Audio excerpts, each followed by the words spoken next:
കേരള സർവകലാശാല vice ചാൻസലറെ നിയമിക്കാനുള്ള search കമ്മിറ്റിയിലേക്ക് പ്രതിനിധിയെ നൽകണമെന്ന ഗവർണർ ആരിഫ് മുഹമ്മദ് ഖാന്റെ നിർദ്ദേശം സർവകലാശാല തള്ളിയതോടെ സർക്കാരിനെതിരെ ഗവർണർ നിലപാട് വ്യക്തമാക്കുമോ?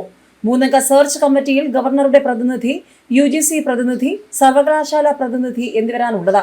നിയമസഭ പാസാക്കിയ സർവകലാശാല ബില്ലുകൾ രാഷ്ട്രപതിയുടെ പരിഗണനയിലായതിനാൽ അതിൽ തീരുമാനമുണ്ടായ ശേഷം പ്രതിനിധിയെ നൽകാൽ മതിയെന്നാണ് രജിസ്ട്രാർക്ക് ലഭിച്ച നിയമോപദേശം കേരള സർവകലാശാലയുടെ ചുമതലയുള്ള VC-ക്ക് ബാധകമല്ലാത്തതിനാൽ അദ്ദേഹത്തിന്റെ തീരുമാനം നിർണായകമാണ്.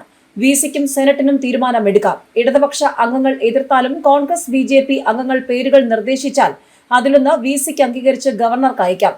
സെനറ്റിൽ 105 അംഗങ്ങളാണുള്ളത്. കോൺഗ്രസ് BJP അംഗങ്ങൾ 26 പേരുണ്ട്. VC നിയമോപദേശം തള്ളുമോ എന്നാണ് അറിയാനുള്ളത്.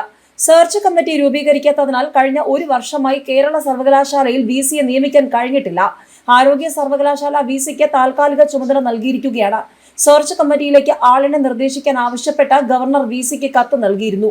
VC ആ കത്ത് രജിസ്ട്രാർക്ക് കൈമാറി. രജിസ്ട്രാർ കത്തിൽ നിയമോപദേശം തേടി.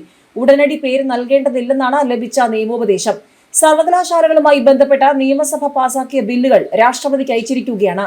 അതിൽ തീരുമാനം വരുമ്പോൾ സെർച്ച് കമ്മിറ്റിയുടെ ഘടനയിൽ മാറ്റം വരുമെന്നും നിയമോപദേശം ലഭിച്ചു. എന്നാൽ ബില്ലുകളിൽ രാഷ്ട്രപതി തീരുമാനമെടുക്കുന്നത് വരെ പഴയ നിയമമാണ് ബാധകമെന്ന സർവകലാശാല തീരുമാനത്തെ എതിർക്കുന്നവർ പറയുന്നു. സെർച്ച് കമ്മിറ്റി രൂപീകരിക്കാൻ കാലതാമസമുണ്ടായാൽ ഗവർണർക്ക് നടപടികളുമായി മുന്നോട്ട് പോകാമെന്ന ഹൈക്കോടതി വിധിയുണ്ട്. ഏതായാലും നിലവിൽ തന്നെ ഗവർണറും സർക്കാരും തുറന്ന പോരിലാണ്. CPM SFI ഗവർണർ പോര് തുടരുമ്പോൾ ഈ വിഷയത്തിൽ വരും ദിവസങ്ങളിൽ എന്ത് നിലപാട് കേരള ഗവർണർ ആരിഫ് മുഹമ്മദ് ഖാൻ വ്യക്തമാക്കും എന്നുള്ളതാണ് ഇപ്പോൾ ഏവരും ഉറ്റുനോക്കുന്നത്.